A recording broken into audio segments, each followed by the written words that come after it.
Welcome to MUFON Midwest, where we discuss some of the most interesting UFO, UAP sightings in the heartland. MUFON field investigators and eyewitnesses share their amazing experiences with the public on this podcast. And now, here's your host for MUFON Midwest, Margie K.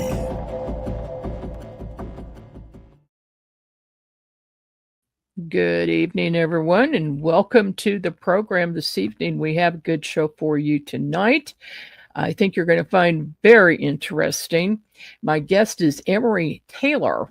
He's an independent theoretical physics researcher. He specializes in dis-continuum physics, referred to as DCP. Starting in 2021, Emory began collaborating with Dr. Rajan Iyer, who is a physicist at dis-continuumphysics.com.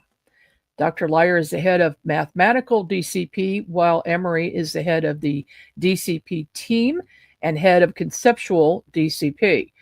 Starting in 1979 and ending in 2013, Emory was an active member of a scientific research group referred to as SRG that claimed to have originally been formed in 1948 by Vannevar Bush and some of his associates.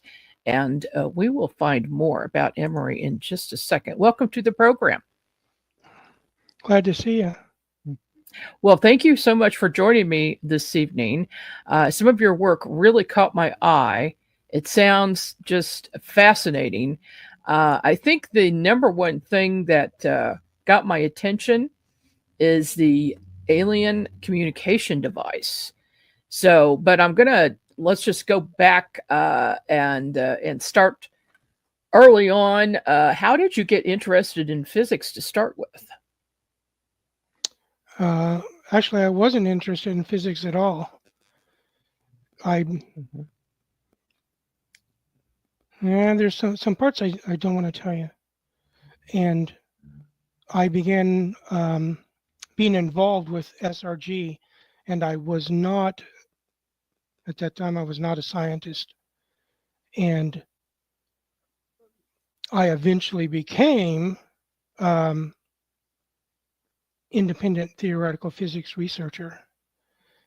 And maybe it's better if I tell you a little story. And since we're gonna talk about the alien communication device, I'll tell you a little story about that. Okay, sounds good. All right, I was part of in SRG, they have different sections, and the section I was involved with, it had a nickname, and the nickname was the Black Cross. And I was engaged in 4 research projects for SRG as a member of the Black Cross. And I don't talk about the first project, but the other 3 projects, one of them was about a UFO as a weapon. Another one was about missing time as a weapon. And another one was an alien communication device as a weapon. And we'll focus on the alien communication device one. Okay. All right. See, there's parts I'm trying not to tell you about the Black Cross. So I'm going to skip that part that I don't want to tell you. I went to a meeting, and one of the heads of SRG was there, and they asked me to be involved in the project for the alien communication device as a weapon. And of course, I wanted to know, well, what the hell is the alien communication device? I had no idea what they were talking about. And they described the alien communication, well, this individual described the alien communication device to me. And I told them at that time I was not interested in being involved in the project. And this person, I keep referring to they, because usually there's more than just one person in the room. That I was never alone with just one person, but only one person was doing the talking. So Okay. I'm frequently saying they, even though it's just the one person who's doing the talking. And I said, because, well, I don't believe you. And that was pretty much the end of the meeting. And what I was saying is, what he told me about the alien communication device as a weapon, I didn't believe it. I thought, well, this is just far-fetched science. Now, I didn't say this to him. I just said, because I don't believe it, and that was the end of the conversation. But in my mind, I'm thinking to myself, this is just far-fetched scientific or sci-fi fiction, bunch of malarkey. And so I was not interested, and that was the end of the meeting. Well, sometime later, and I'm just going to say it that way because, again, there's things I'm not going to talk about. I was again in a meeting with SRG, and again, one person's doing the talking, but we're not alone in the room. And on this, not only was there one or two other people from SRG, there was a particular person from SRG that was there, and there was this young woman that was there. And the person for SRG who was talking directly to me was telling me that, they're going to show me the alien communication device and introduce this young woman. Her name was introduced to me as Rosalita, and that she was a courier and that she had brought the alien communication device over from Europe. And she took this thing out of a briefcase and she laid it on the table. And there's this, because the guy talking to me is an SRG man, there's this other SRG man in the room who typically is never there. It was the first time I actually saw this individual. And he asked this individual to put this other device on the table, and which he did. And the two devices looked exactly alike. I couldn't tell one from the other. And the way I'm going to describe it is it's shaped something similar to a cell phone. And it was black, but there was also a purplish color to it. And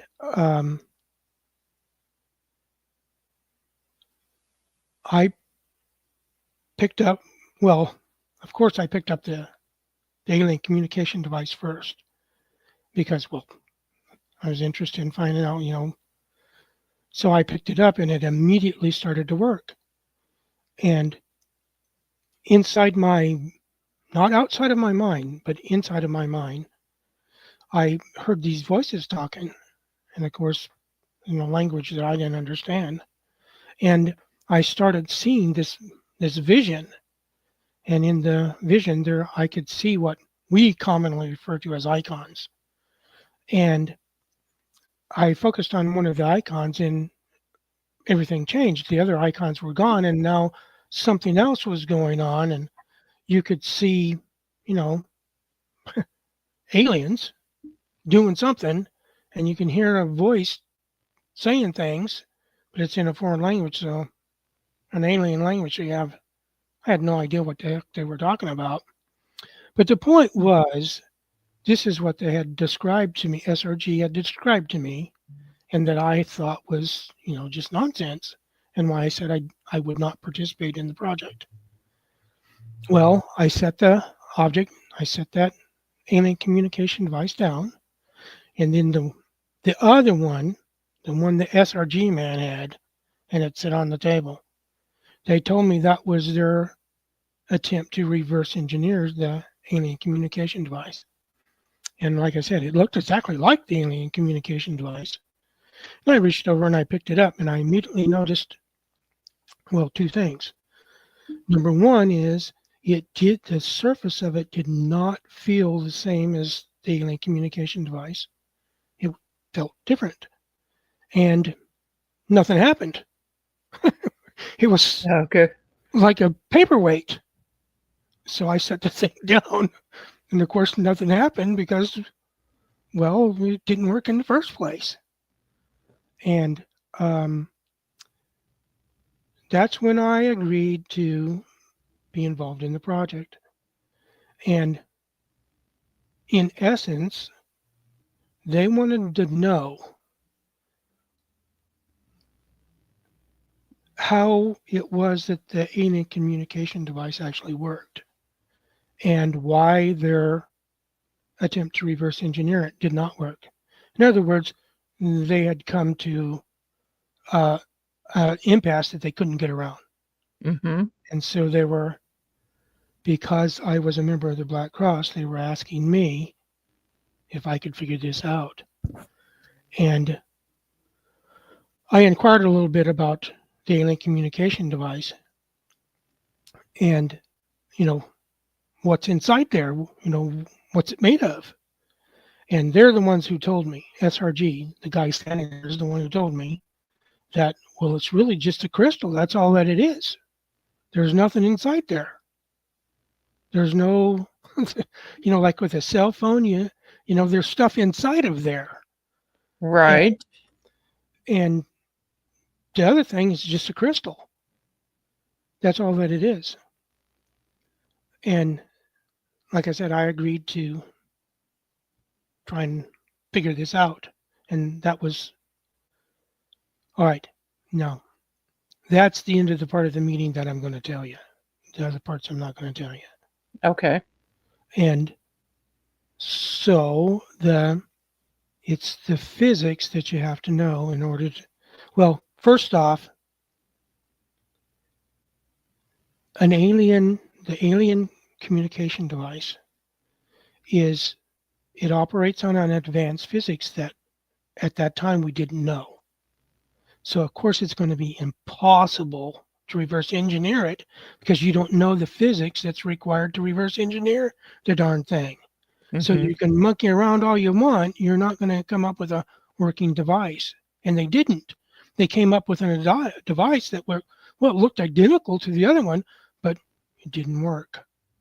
All right, the alien communication, now I'm going to tell you something without telling you the physics behind it.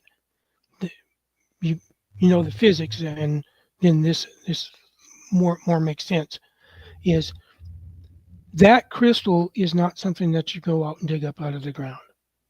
That crystal, they had to have made that crystal from the subatomic particles up to the atoms and the atoms together to produce that thing that they're calling the alien communication device. They literally created that from the ground up. You're not going out and digging this thing up out of the ground. And the reason theirs didn't work is, because they didn't actually build it from the ground up, from the subatomic particles up to the atoms, because they didn't know the physics that was required to do that. So they wound up with basically a paperweight. The darn thing didn't work. So in order to tell you how a thing that's really just a crystal is doing all this, I have to tell you the physics that's behind it. But before starting down that path, because this is going to lead to what's called telepathy. That's where it's going to lead to. I figured. And the alien communication device is really just to ensure that the telepathy occurs. That's its purpose. And so it's like a backup or a fail-safe. So let's look at an imaginary example. Let's say that now instead of using aliens, we'll use you and 4 of your buddies. And the USA, has sent you on a mission, and you already have the UFO as a weapon.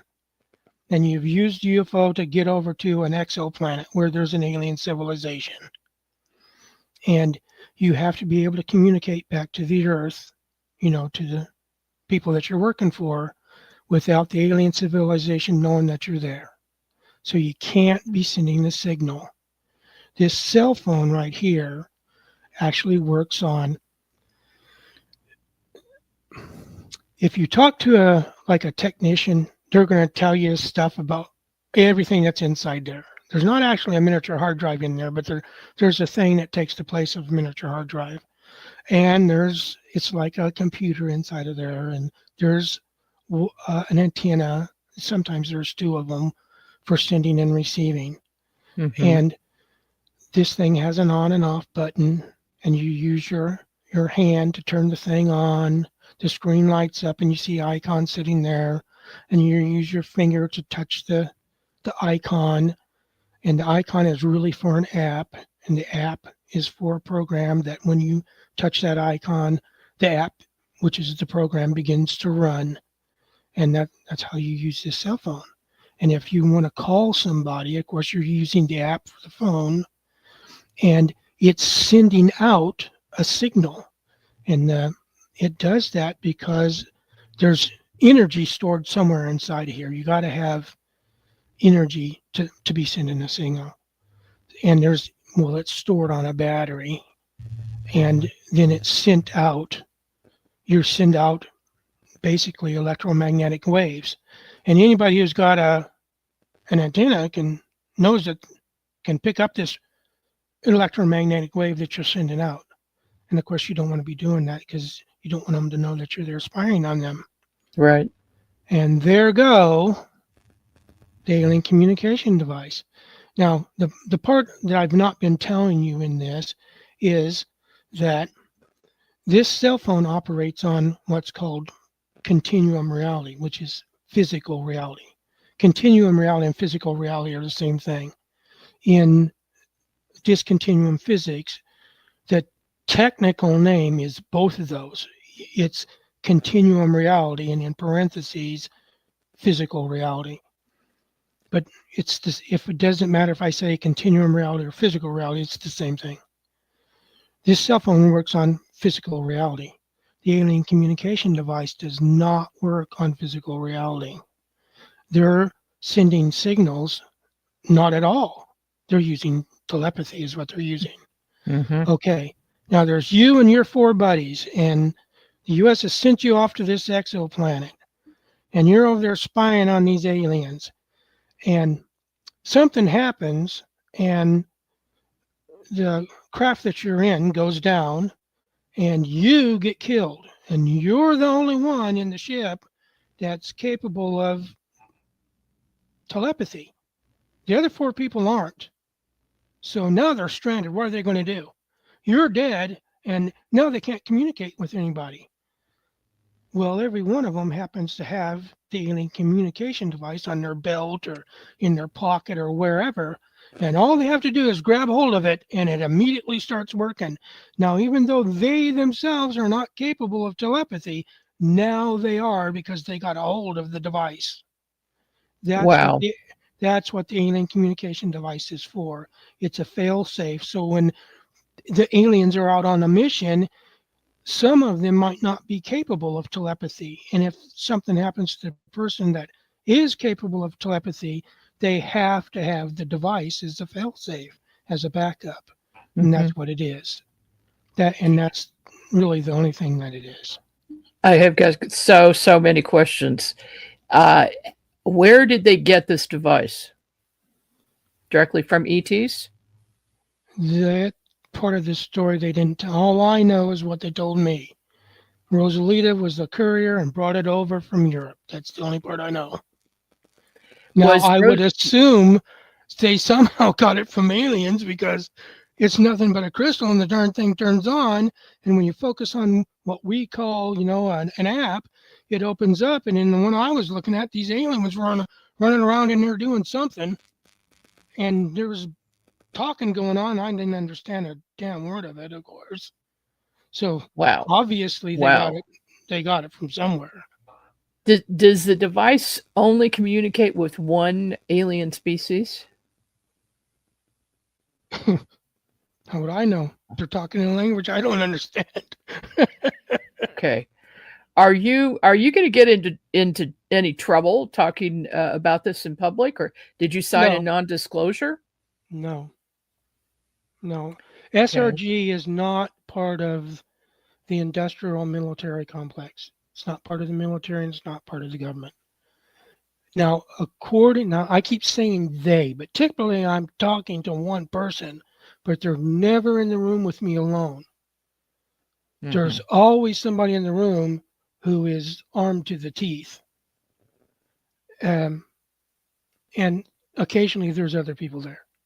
So I'm never actually alone in the room with the SRG man. So I will often say they, even though it's just one person who's speaking to me. The other people are not speaking to me. Okay. And Okay. SRG they just told me that this woman's name was Rosalita, and she brought it over from Europe. And besides that, I have no idea. Now, they, meaning SRG, told me that SRG was started back in 1948, and that it was started by Vannevar Bush and some of his associates. And the reason it was started, and it was Bush's idea, is that, well, basically Bush was ousted, if you know anything about Vannevar Bush in the end of World War II. He was basically ousted. And Vannevar Bush is, and there's a book on Vannevar Bush there's a couple of books written by him, but there's an autobiography that's written by another person that you can go and read. Vannevar Bush was not a person who liked being slighted or ousted or anything like that. And he liked to get even with people. And he liked to be in charge. He didn't like people bossing him around, telling him what to do. And he would go sometimes to great lengths to get even with people. And when he was ousted, he decided that he was going to, well, at the time he had disagreements with people who were in government, and he had disagreements with people who were in the military. And he was we're back in the 1940s. In 1960 something, who was it? I think it was Eisenhower was talking about the industrial military complex. Yes. Well, one of the architects of that prior to 1960 was in fact Vannevar Bush. He was one of the architects of the original industrial military complex. And he knew that, well, he was already aware of the Foo Fighters that occurred during World War II. So he was already aware that there was something going on in the sky that wasn't by any nation on this earth. So there was something here that didn't belong here. And he knew that they were going to attempt to, well, he also knew something else, which I can tell you, but we'll get to that in a minute. As a matter of fact, I've already told it to you before in an email. But anyway, he was fully aware of the Foo Fighters, and he knew that the industrial military complex was trying to solve this Foo Fighter situation. And he had been ousted, and his character was such that he just couldn't let that go. So him and some other people, and he knew people at that time who were millionaires, they decided to form SRG. And SRG was not part of the industrial military complex, but all of its clients. Now, in the past, I had talked about, and I was misstating the situation. I spoke to a lawyer, and a lawyer went through the thing with me and said that, all right, since I was involved with SRG, I wasn't in management, and the only clients of SRG were members of the military. And since I was involved with SRG, I was not actually involved with the military. I was involved with SRG. SRG had the members of the military as their clients. So I was never actually involved directly with the military. SRG was, and I was involved with SRG. All right, these members of the military that were the clients of SRG, they were like a little cabal within the military who were in fact friends of Vannevar Bush and his associates, and not necessarily friends with the people who had ousted Vannevar Bush. Okay. So you were asking me if I was going to get in trouble over it. No, because I was not involved with the military. I was involved with SRG. I was not in management. I was in this group that had the nickname of the Black Cross. So I'm not going to get in trouble for telling you anything.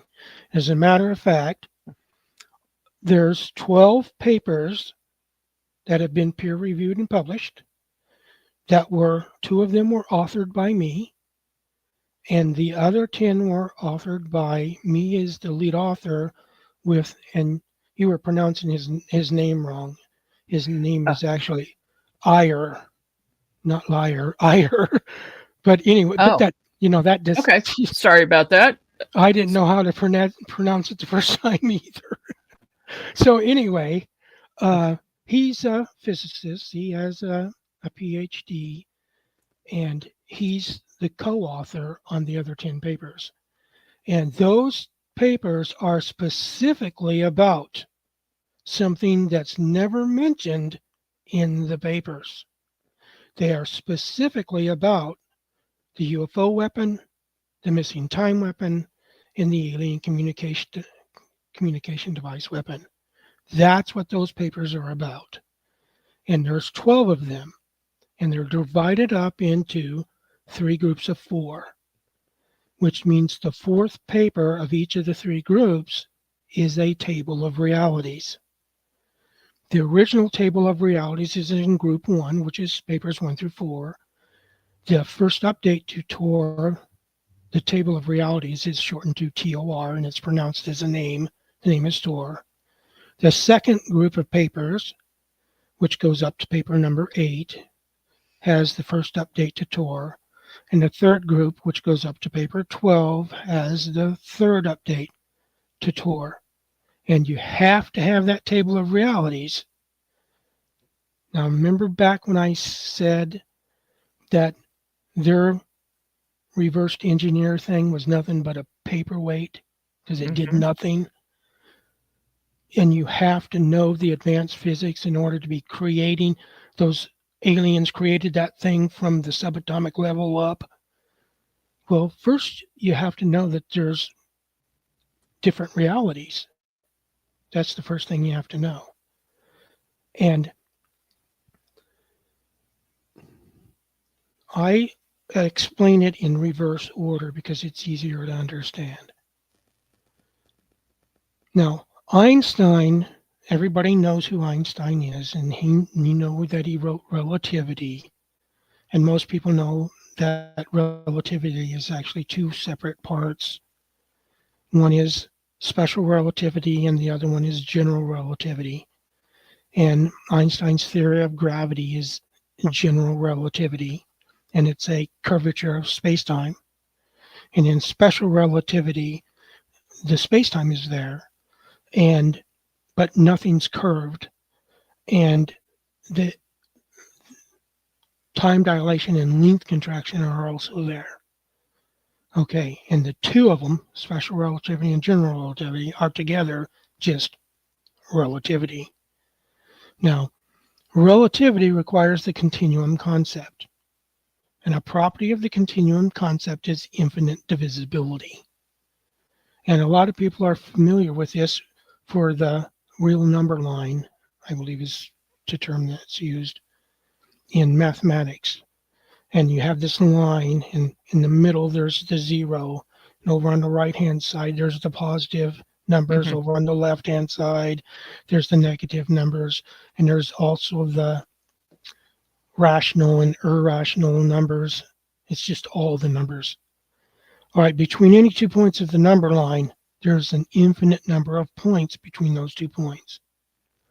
So a property of the continuum is infinite divisibility. And the year after Einstein wrote special relativity in 1905, he wrote general relativity. Well, there were several papers on it, but generally they say that it was 1915.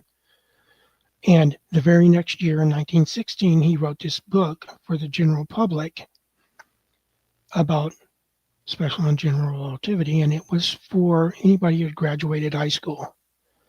For example, you're going to be a first-year college student. That's who it's for. Mm-hmm. And in there, he's explaining to the reader what a continuum is, and he uses a marble tabletop for that purpose. Okay, we're going to stop right there. Einstein died in 1955. In 1954, Einstein wrote 3 letters, and it's actually less than a year from the time he wrote the letters to when he died, but we'll just say approximately a year. And in those letters, he speculates that physics cannot be a continuum-based physics. And remember, relativity is based on the continuum. Mm-hmm. He says it must be a dis-continuum physics, and that the continuum concept, along with space, time, and differential quotients, but we won't go into that part. We'll focus more on the continuum, space, and time. They have to be discarded as being fundamental. They're not fundamental.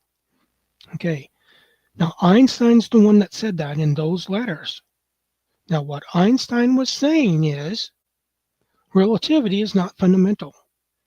He's saying general relativity is not fundamental and special relativity is not fundamental. They both got to get replaced because he's interested in fundamental theories, not theories that are not fundamental. Okay, for general relativity, you have to replace gravity. And in general relativity, gravity is a curvature of space-time, so that's going to have to be replaced. Over in special relativity, there's time dilation and length contraction that are considered to be, well, real. All right, they can't be real. They have to be apparent, not real. And this should be telling you, because these are measurements that you're making, that there's something wrong with your measurement system. Your measurement system that you're using is causing you to think something that's really just apparent is in fact real when it's not real. So there's something wrong with your measurement system. And the other one is space-time. And so space-time is going to have to get replaced. And that's the one that I'm going to focus on. We're not going to deal with the space and the time, although that's dealt with in those papers that were published, and you can read them. They're for the general public. They're conceptual papers. You can go and read them at dis-continuumphysics.com.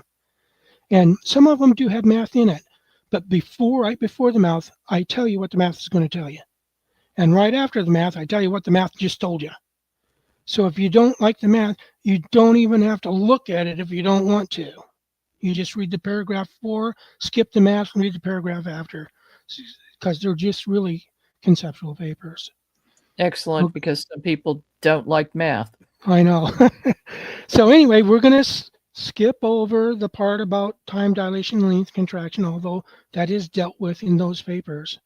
We're going to go straight to the replacing of space-time, because once you replace space-time, whatever you've replaced it with is now going to be the replacement for gravity.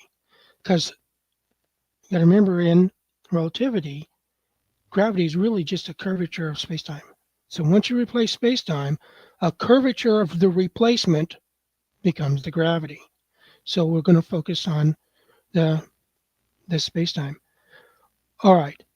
And remember, the main point that we're going to be getting at is that table of realities. That's where we want to get to, because we need the other realities in order to figure out how the alien communication device is working. And I'm not going to go through the whole thing. You can read the paper. You can go through all that about the replacement for space-time.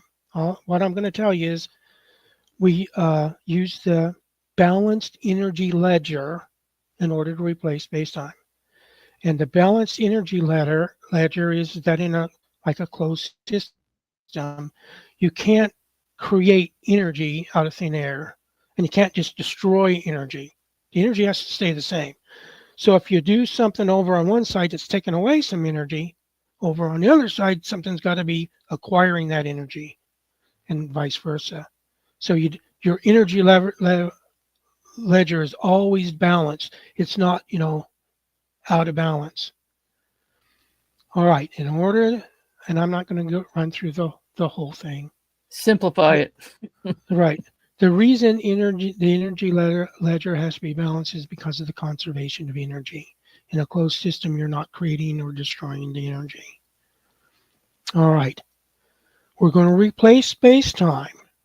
And in order to do that, we need this, to keep our energy ledger balanced, we need this thing called unlimited disembodied energy. And that's shortened to UDE. And there's going to be two energy fields that are different energy fields, but they're part of each other. When you have one, you have the other. You remove one, you remove the other. You have to in order to have the balanced energy ledger. And if you remove one and remove the other one, or the one, which depending upon which one you're talking about, reverts back to being the UDE, which is the unlimited disembodied energy. And things like particles come from a quantum fluctuation of the UDE. And as soon as a particle comes into existence, it becomes one of the energy fields. It's energy that's embodied in matter. And the rest of the field turns into energy that is not embodied in matter.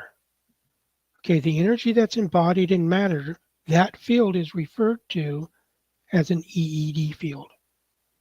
And the energy that is not embodied in matter is referred to as a DED field. And these two fields are part of each other. So everything that exists, no matter what it is, it's either an EED field that's part of the one DED field, or it's a DED field that's part of the one EED field.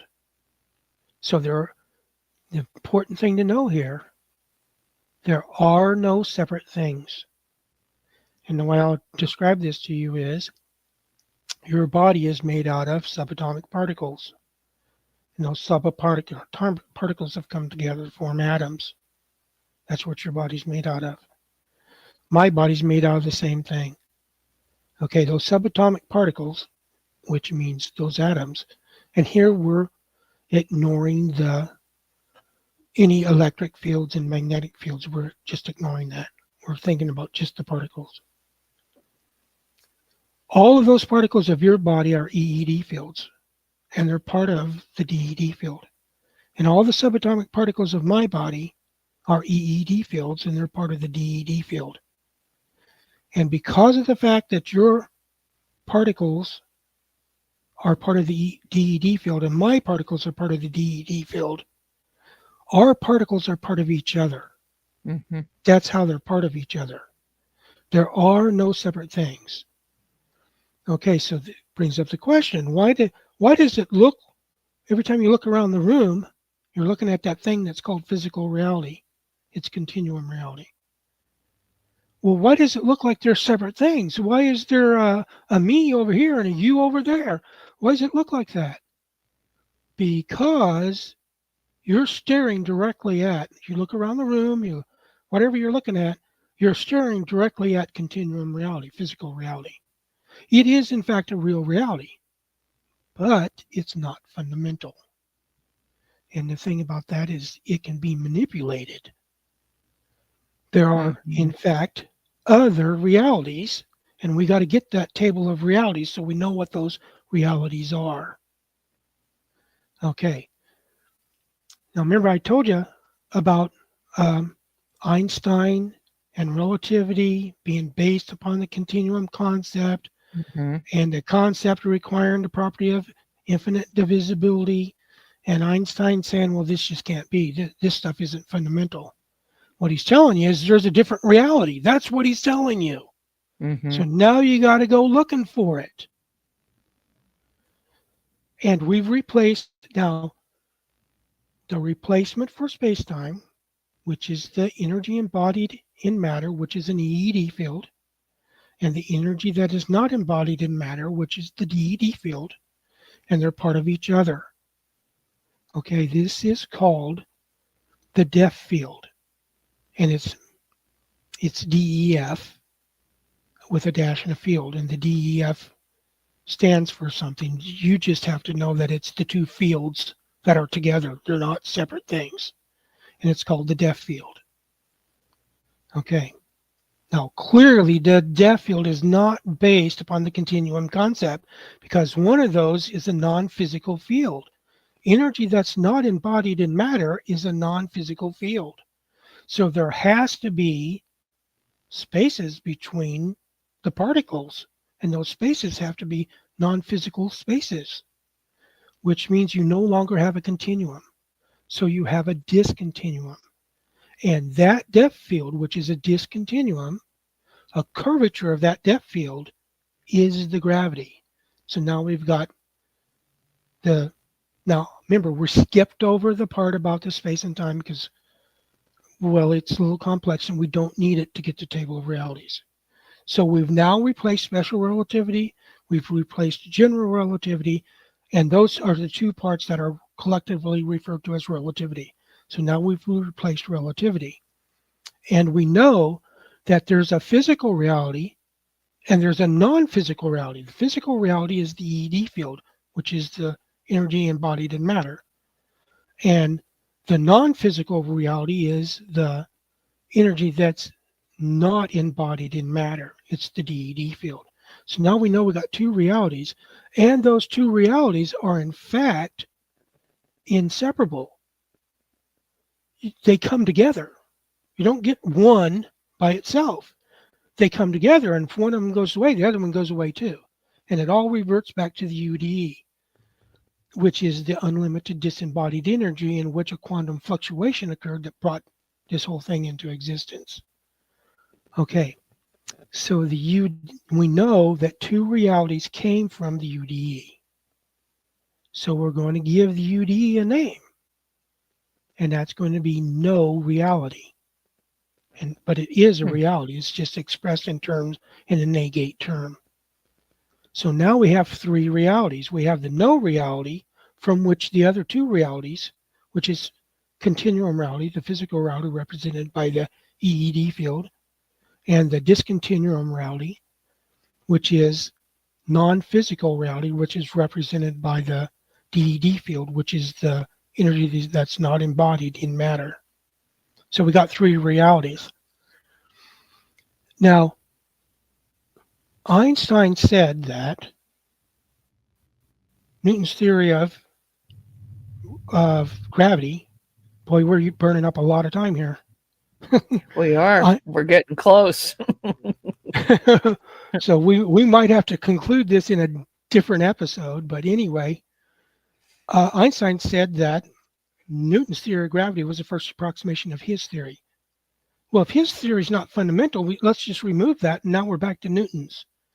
And all these years since Newton died, a lie has been being told about his theory of gravity. And we can prove that. The lie is this, that Newton's theory of gravity involved gravity innate to matter and action at a distance. And we know this isn't true.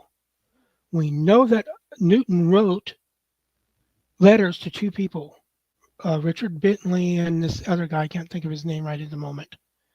And in the letters to Richard Bentley, he said, don't be saying that I proposed gravity innate to matter because I did not. And don't be saying that there's action at a distance because I didn't say that. Trouble is, Newton died in 1727. And after that, and this is called the wrong conclusions problem. The physicists of the time, well, they weren't really called physicists, I don't believe. They were there was a different name for them. But anyway, they continued down the path of the wrong conclusions, and it's called the wrong conclusions problem. They kept saying that gravity was innate to matter and that there was action at a distance. When Einstein went to school, that's what he learned. And he talks about the action at a distance in some of the papers that he wrote. So you know he was taught that. He was completely unaware that Newton had disavowed this and had in fact introduced three realities. That's what Newton actually did. But nobody wanted to accept the three realities. So they just said, well, the heck with that. We're going with action at a distance and gravity innate to matter, which is exactly what they did. But if you go and read his book, and good Lord, is it huge. And it's partly in language that will seem odd to you. It's hard to understand it. And somebody has done a version of it that's in simple English, but I didn't look at that one because I wanted to see the original. And in the original, and the version that I got it behind me over there, that I looked at, I read through it. It's the Mott's, M-O-T-T-E or M-O-T-T-S, Mott's translation. In the back of it, this individual did an appendix for it. And he delves into the history of, and it's called the Principia Mathematica. And we'll just call it the Principia. That's Newton's book about his theory of gravity. This other, I think his name is Cajori.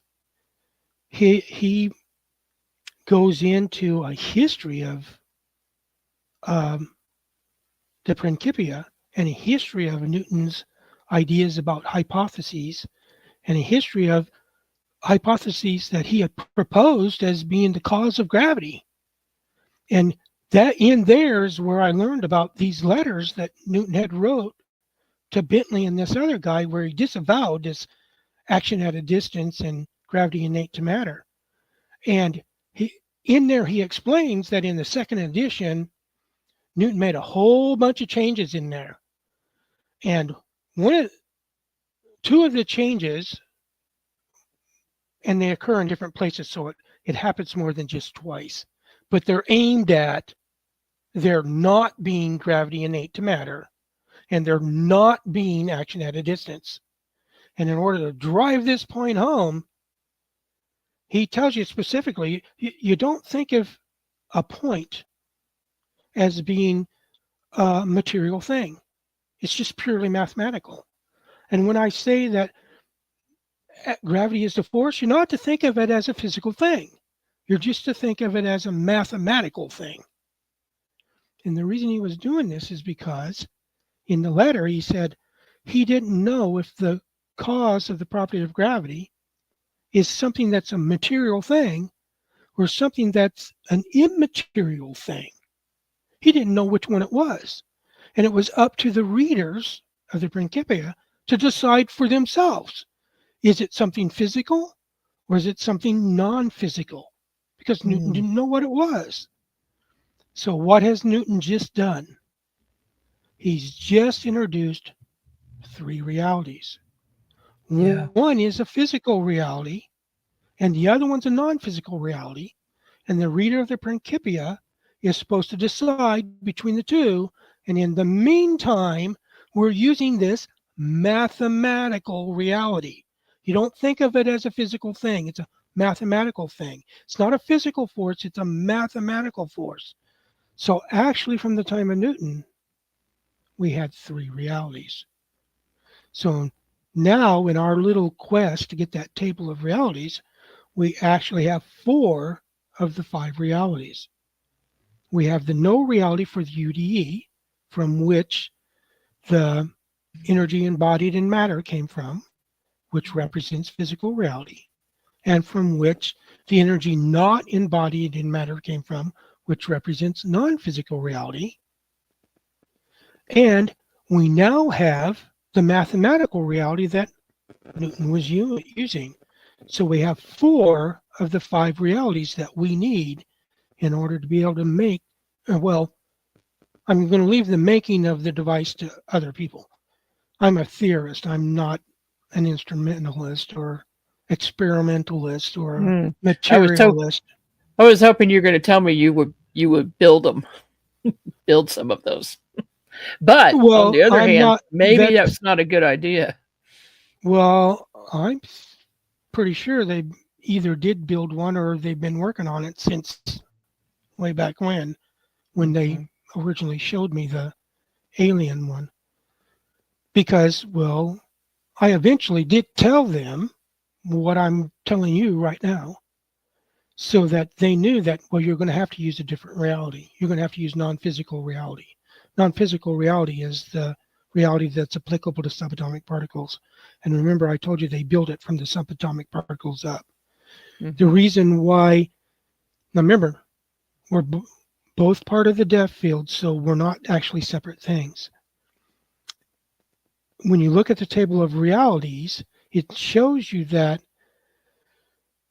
the centerpiece is, and we're going to have to actually conclude this on a different episode, but anyway, it shows in the center of the table of realities, it shows you different things like a subatomic particle, an atom, molecules, human, a star, galaxy, that according to its size, different realities are applicable to it.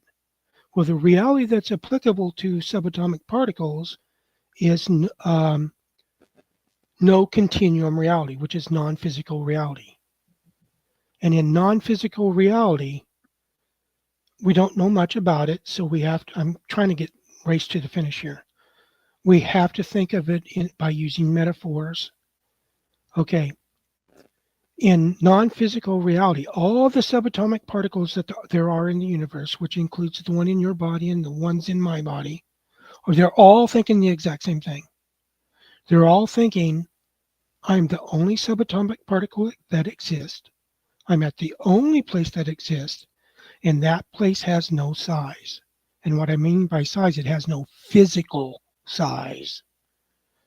So in terms of no continuum reality, and remember, the alien communication device is working on no continuum reality. It's working on the subatomic level. Remember, I sent you on a mission with 4 people and you got killed, but the other 4 people were there and they weren't capable of telepathy, but you were. When they grab hold of that device, that thing that felt different from their paperweight, SRG's paperweight, was ensuring that the subatomic particles in the hand of your coworkers was in fact interacting with the subatomic particles of the alien communication device. And instantly the telepathy takes place. And now they're talking to somebody at, home base as though they were talking to somebody on a phone. And they're telling what an accident has occurred and you're dead and we're stranded here. You got to come get us. That the alien communication device is working on a different reality. And the next time that we speak, I'll explain to you how telepathy works and how most people don't actually experience telepathy. And I'll tell you the reason why.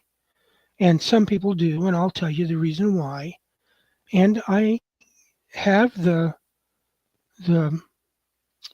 I guess the proud honor of telling you tonight that just last night I received the acceptance letter from Physics Essays telling me that the paper that was authored by me and Dr. Iyer has been accepted for publication. And the title of that paper is The Conceptual Basis for Telepathy as a Natural Phenomena, which means physics has been extended now to include telepathy as a natural phenomena. Telepathy is no longer part of parapsychology. It is now part of physics. Well, I feel so vindicated. That is awesome, and I can't wait to read your paper. And sometime I'll tell you some of the things I've seen and why I'm following you and seeing as remote viewing some of the things that you were talking about. So, wow, not simplified at all, but but Well, simple as I can make it. exactly as simple as you could make it. Thank you so much for that, and definitely I'm going to have you come back. Before I let you go, I do want to talk a little bit about the 3 books that you published, and let me just throw this up and tell us real quick what this is. That's the first of the books. It's The Dutchman's Stash, and it's about Jacob Waltz, who was a German immigrant who came to America back in the 1800s. They referred to male German immigrants as Dutchmen, and he found what is called the Lost Dutchman mine in the state of Arizona. And when he died, supposedly its location was lost because he didn't tell anybody where it was. And there's 3 books, and they all 3 involve the Dutchman. This is the second book, and it's The Dutchman's Secret, which is the shocking truth hidden within the Dutchman's legend, which is actually that the Dutchman was looking for. The whole reason he went into the Superstition Mountains is he was looking for what's called the German Grail, and it's not the same thing as the Christian Grail. And then there's the Dutchman's Revenge, where he was actually taking revenge upon people who tried to follow him to what was actually his gold mine. And those 3 books were actually written. They are what's called the cover story. I was actually in Arizona. I was involved with SRG as a member of the Black Cross, and I was looking for an alien communication device. And I can tell you that story if we talk again. And for a microfilm of a UFO file that had been stolen by an individual named Chuck Crawford, who was living in Arizona. He lived in Arizona from 1970 until 2007 when he died. And when he was originally from Buffalo, New York, and he broke into a facility in Buffalo, New York that was housing some UFO files at the time. And why he did that is a whole story of itself. But anyway, he broke in and he stole some documents, and he was actually apprehended and thrown into prison. But there was one file they couldn't find. And when he got out of prison, he violated his parole and they threw him back in prison. And I think they made sure that he violated the parole because, well, they were mad at him. And when he did get out after completing his sentence, he left there and went supposedly on his way to California, but he kind of like made a beeline to Arizona. And I can tell you that story too. And the story I was told, and again, I'm being told by SRG, is that Crawford took one of the files. They had recovered all the others, but one of the files was not recovered, and that Crawford made copy of it on microfilm. He took the microfilm, he destroyed the file and took the microfilm with him to California. And one of the reasons I was there which is another different story from the microfilm story, to locate an alien communication device. And at the same time, they said, well, since you're there, can you locate the microfilm? And so these 3 books were to cover the story about the cover-up, or the covering up of my real reason for being there. Nobody knew I was there looking for an alien communication device. Nobody knew I was there looking for this microfilm. But I went on this Grail quest, and these 3 stories tell you all about the cover story. that was hiding the fact that I was really there looking for an alien communication device and looking for that microfilm that they want SRG wanted to get their hands on. You got to remember, SRG is not part of the military complex, industrial military complex. They knew this file had been stolen, and Crawford had made a microfilm of it, and they knew that was part of the industrial military complex, the place that he stole those files from. So they want to get their hands on that microfilm to see what the government thought was so damn interesting and important about that microfilm. So I was there trying to get my hands on it before the government agents got their hands on it. And were you successful? That's what those, well, I'm not going to tell you that part. That's what those three books are about. Okay. So do you tell us in the books if you were successful? No, I just tell you what other people say. Well, I see. I sent you a letter about a year ago now, or maybe 2 years ago, about the UFO project and how, well, the people running it tried to murder me and one of the two security guards, and how that all went down and turned out. So, I'll have to go back and find that. But that's something we can talk about another time. Yeah, all right, we will. Thank you so much for being on the show with me tonight, Emory, and hang tight there. Don't go anywhere yet. Appreciate it, and we will definitely be in touch. Okay, folks, that's another MUFON Midwest. I guess we're going to be doing another one with Emory. Gosh, fascinating stuff. Do check out Amazon, the Dutchman books, The Dutchman Secret on Kindle at Amazon. And grab those. Let me know what you think. And we'll see you here again next time.